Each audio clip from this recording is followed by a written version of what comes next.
Ensimmäisenä meille tulee puhumaan Finnish Defence League-yhdistyksen FDL:n puheenjohtaja Jukka Ketonen. Hän tulee kertomaan meille Helsingin suurmoskeija-hankkeesta. Jukka, ole hyvä.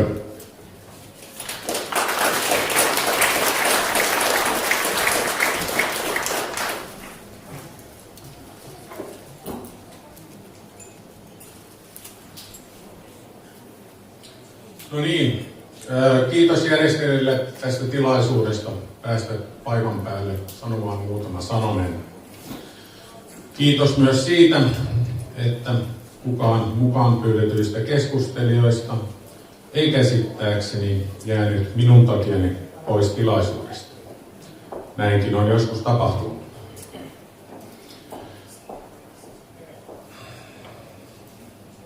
Olen tullut puhumaan teille suurongelmasta.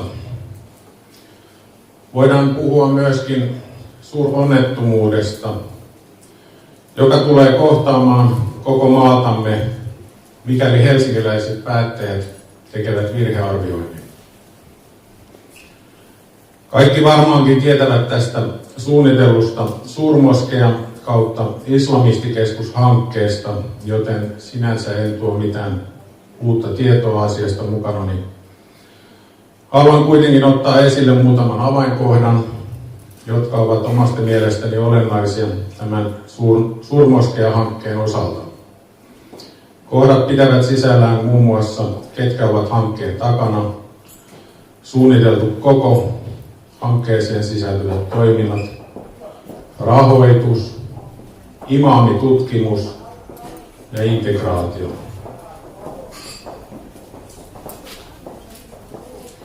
Ketkä ovat hankkeen takana? Tammikuussa 2015 Ilari Rantakari, Pia Jaardi ja Abdessalam Jaardi jättivät Helsingin kaupungille hakemuksen tonttivarauksesta suurmoskeja ja kulttuurikeskusta varten. Rantakari on eläkkeellä oleva suurlähettiläs Sambiasta ja Tansaniasta sekä kulttuuri- ja uskontofoorumi Focus ry:n puheenjohtaja. Pia Jaardi työskentelee Helsingin kaupungin palveluksessa. Hänen marokkolaistaustaisen miehensä työpaikka on Diakonissa laitoksella.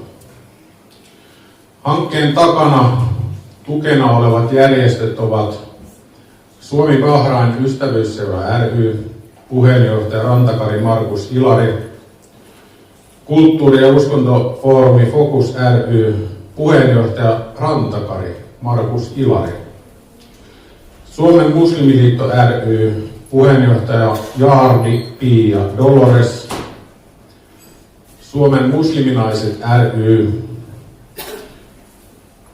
puheenjohtaja Jaardi Pia Dolores, Tariq al-Hidayah, johdatuksen tie, islamilainen yhdyskunta, puheenjohtaja Jaardi Pia Dolores. Suomen bosniakkien islam-yhdyskunta, entinen Suomen bosnialainen islam-yhdyskunta, puheenjohtaja Jaardi Pia Dolores. Behar kulttuuriyhdistys ry, puheenjohtaja Kladovik Nedjad, islamilaisen kasvatuksen tukipilarit ry, puheenjohtaja Ben Hachemi Hamid. Hankkeen takana kautta tukena ovat siis 8 järjestöä. Huomattava on, että Pia Dolores Jaardi toimii näistä 4 puheenjohtajana, Ilari Rantakari puolestaan 2. Nämä edellä mainitut yhdistykset ovat jäsenmäärältään pieniä. Niissä on muutamia kymmeniä jäseniä, joten ne eivät mitenkään voi edustaa kaikkia Suomen muslimeja.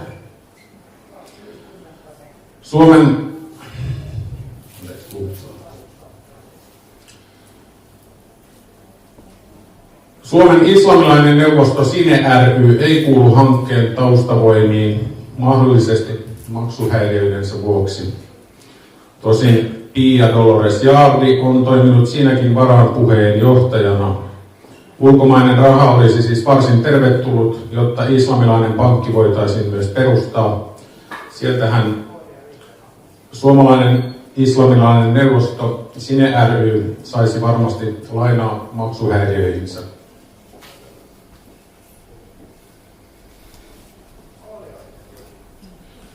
Suunniteltu koko ja hankkeeseen sisältyvät toiminnot.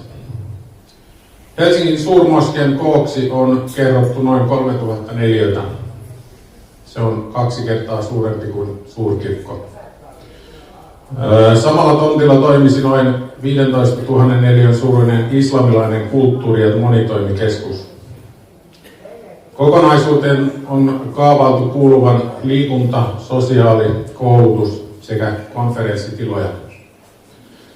Tilojen kokonaispinta-alaksi on suunniteltu 18 200 neliötä.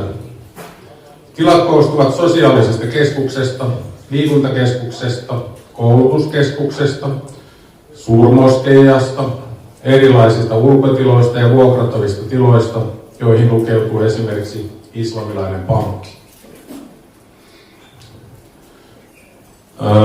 Liikuntakeskuksen tiloihin on kaavailtu esimerkiksi uimahalli, palloiluhalli, kuntosali, tatami, lasten ja nuorten temppurata ja suihkutilat.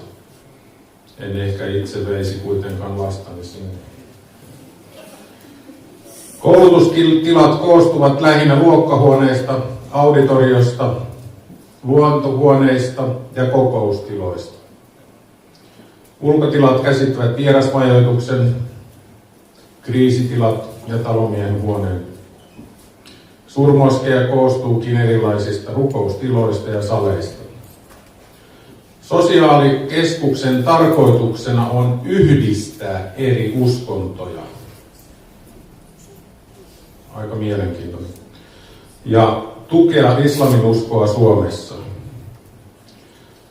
Sosiaalisen toimen tarkoituksena on myös tuottaa halvempaa lastenhoitoa, mihin myös esimerkiksi kaupunki voi osallistua. Halvempaa lastenhoitoa tarkoittaa ilmeisesti sitä, että pienestä pitäen järjestetään islamilaista aivopesua. Liikuntakeskuksen tilat ovat kaavailtu naisille ja miehille erikseen ja niin, ettei puolelta toiselle näe. Jos kaupunki haluaa täydentää omaa toimintaansa liikuntakeskuksessa, tämä on mahdollista rahallista tukea vastaan. Moskean puoli on tarkoitettu vain moskean käyttöön.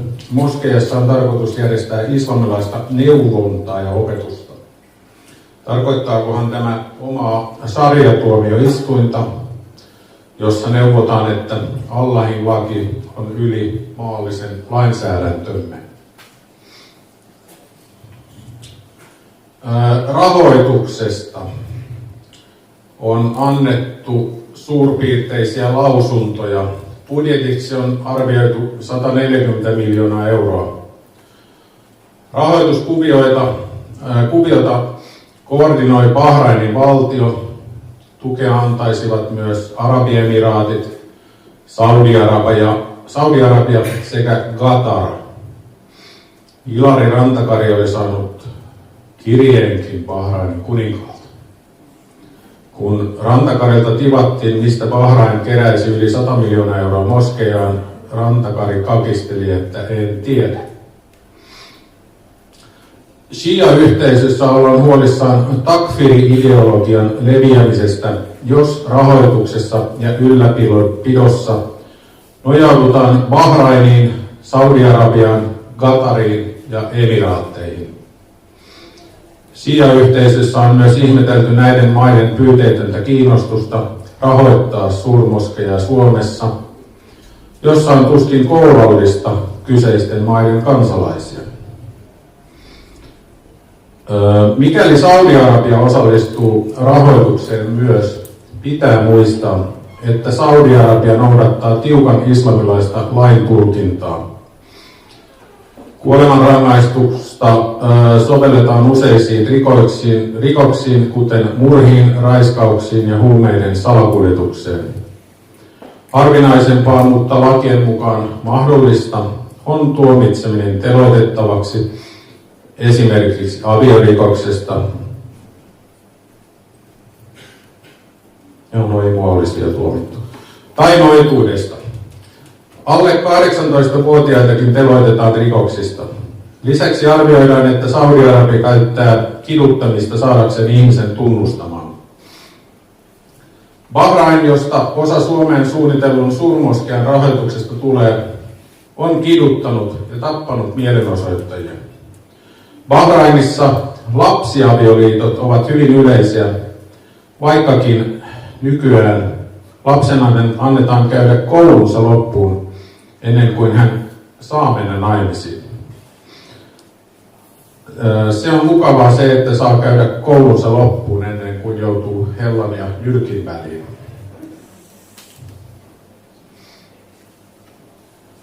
Aiheellinen kysymys on, miksi Bahrain ei ole aktiivinen esimerkiksi Lähi-idän pakolaisongelman auttamisessa, mutta lahjoittaisi tänne kaukaisen Suomeen 100 miljoonaa euroa pyyteettömästi.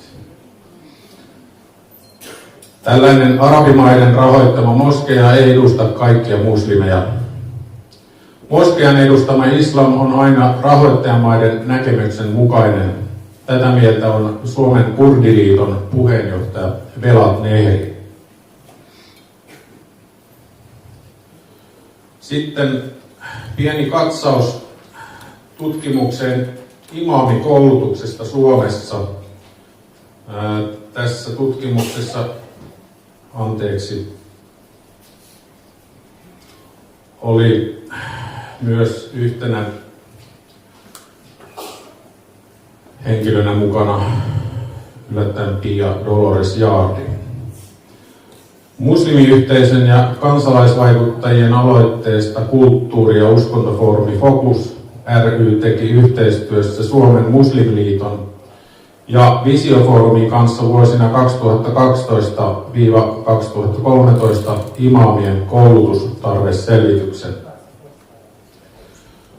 Muslimimaahanmuuttajien koskevassa kotoutumiskeskustelussa pohditaan usein sharia-lain ja nykyisen kotimaan säädösten yhteensovittamista. Hankalimpina tapauksina voidaan nähdä avioliittoa ja sukua koskevat säädökset, Suomen lain ja klassisen islamilaisen perhelainsäädännön välillä on ristiriitoja ainakin seuraavissa asioissa. Avioliittoikä, avioliitto muslimin ja ei-muslimin välillä, avioliiton vapaaehtoisuus tai pakottaminen, elatusvelvollisuus, vaimon kurittaminen, moniavioisuus, avioero-oikeus, lasten fyysinen kurittaminen, lasten perintöoikeus ja avioliiton ulkopuolella syntyneiden lasten oikeudet.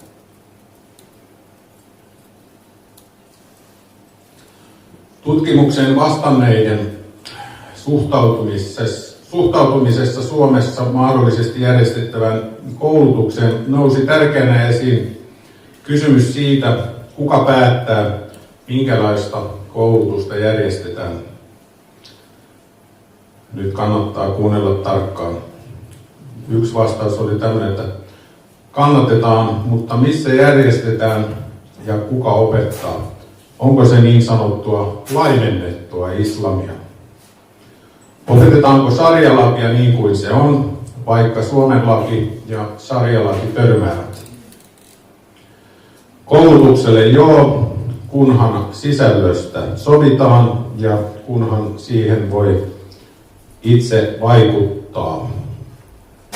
Osa ok, kaikki ei tarpeellista, lähinnä täydennyskoulutus. Jos joku aikoo imaamiksi, luultavasti käy ensin islamilaisissa maissa opiskelemassa, esim. Saudi-Arabiassa ja Egyptissä. Saudi-Arabiahan on siis tuo mukava valtio, joka noudattaa tiukan islamilaista lain tulkintaa.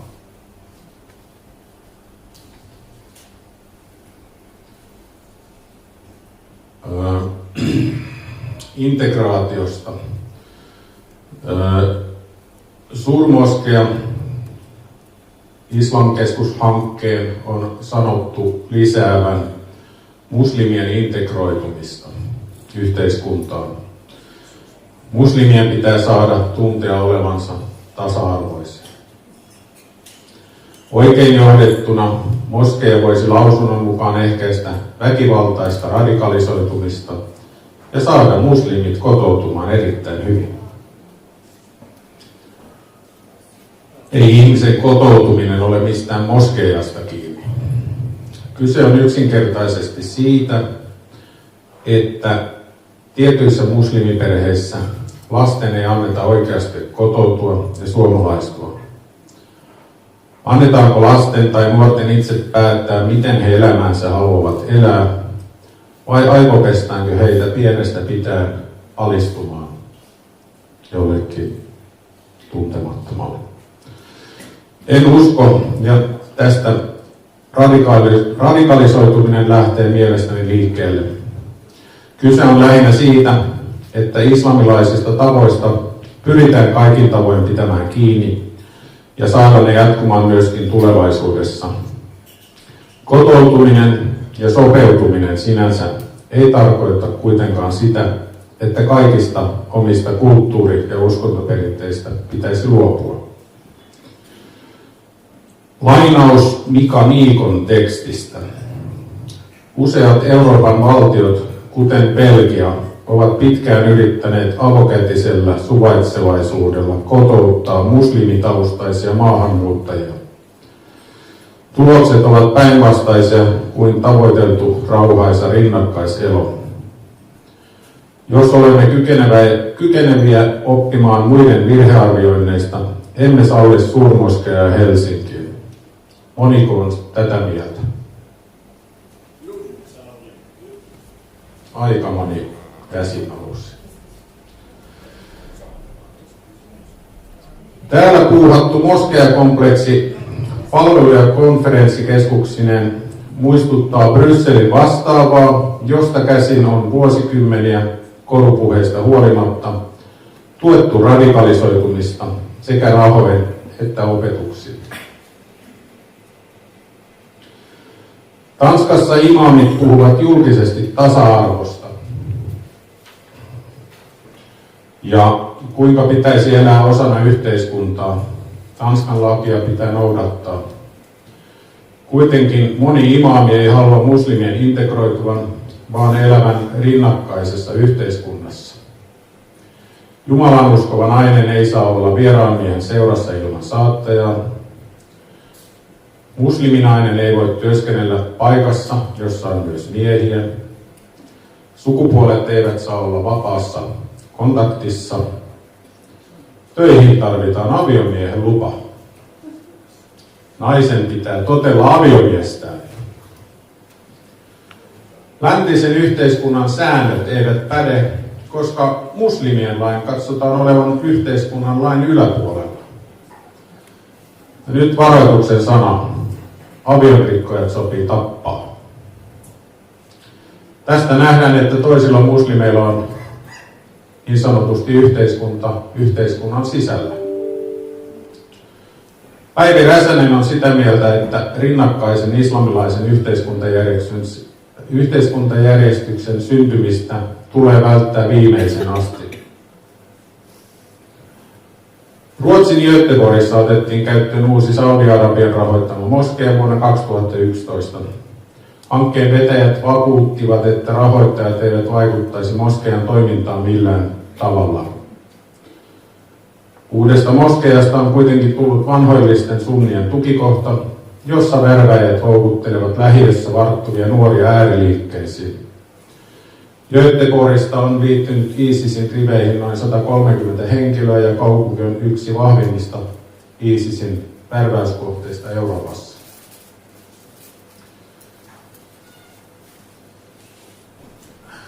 Tässä oli suurin piirtein tämä tietopaketti, mitä teille tarkoitin, ja tästä aiheesta voisi puhua kyllä paljon pidempäänkin. Mutta vielä muutama huomautus, jotka kannattaa painaa mieleen. Kurdiliiton puheenjohtaja Velat Nehri on tätä hanketta vastaan. Shialaisen Resalat-yhdyskunnan kulttuurisihteeri Majid Bahmanpourin mielestä salafistit yrittävät hankkeen avulla houkutella sunneja mukaansa. Epävirallisesti moskeijoiden tiedetään Suomessakin ratkovan perheiden sisäisiä ristiriitoja sarialilakia tulkiten niin halutessa. Haluammeko Qatarin ja Bahrainin ajaman islamilais-ideologian vahvistuvan Suomessa? Qatar tukee avoimesti muslimiveljeskuntaa Egyptissä, Syyriassa ja Irakissa. Suojelupoliisilla on tälläkin hetkellä jo yli 300 henkilöä tarkkailussa, joilla saattaa olla kytköksiä ääriryhmiin. Lähi-idän ja Pohjois-Afrikan geopoliittisiin konflikteihin erikoistunut tutkija Alan Saleh on sitä mieltä, että moskeijassa opetettaisiin islamin oppeja, jotka ovat ristiriidassa demokratian periaatteiden kanssa. Näin on esimerkiksi sukupuolten tasa-arvon kohdalla. Tässähän ei ole sinänsä mitään uutta. Siellä, missä opetetaan vähiten islamia, on myös vähiten jihadisteja, hän lisää. Suomi onkin saanut olla vielä rauhassa jihadistien terrorihyökkäyksiltä. Kuinka kauan?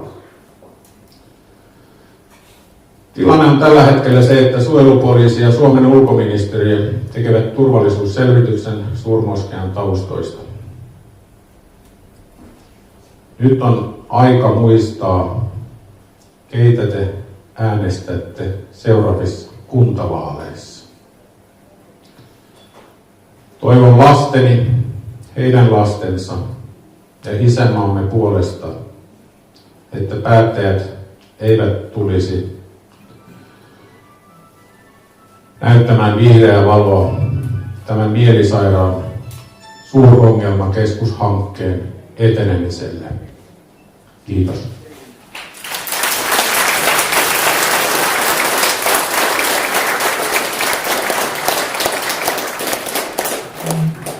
Kiitokset Jukka.